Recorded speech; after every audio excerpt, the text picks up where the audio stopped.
ఇంకా మనకి లిస్ట్ వస్తుంది ఎవరు లేరండి.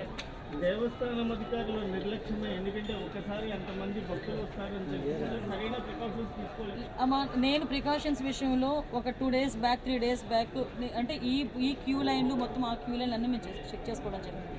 ఇది అన్ఫార్చునేట్ థింగ్. అక్కడ గోడ ఉంది. ఆ గోడ పిల్లర్తో కట్టాడా, సిమెంట్తో కట్టాడా, బ్రిక్తో కట్టాడా అన్నది ఎవరు కూడా మేము చూసుకోవడానికి మాకు. కానీ విషయం ఏంటవుతుందంటే అక్కడ విపరీతంగా వర్షం పడింది. మీకు తెలుసు, మీరు ఆ టైంలో ఉన్నారు. నేను కూడా వర్షంలో తడుచుకునే దర్శనం చేసుకుని వచ్చాను.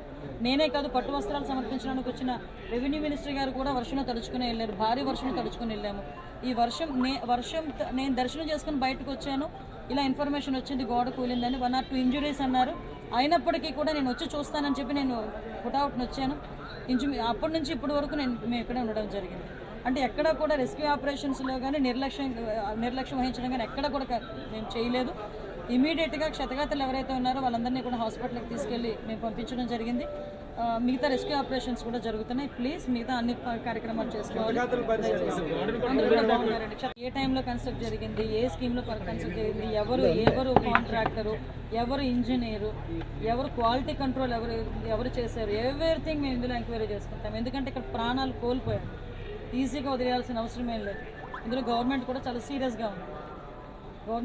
సీరియస్గా ఉంది. అన్ని కోణాల్లో నుంచి కూడా మేము విచారణ జరుపుతాం. ఎవరైతే బాధ్యులు ఉన్నారో బాధ్యులు కఠినంగా శిక్షించే ప్రక్రియ గవర్నమెంట్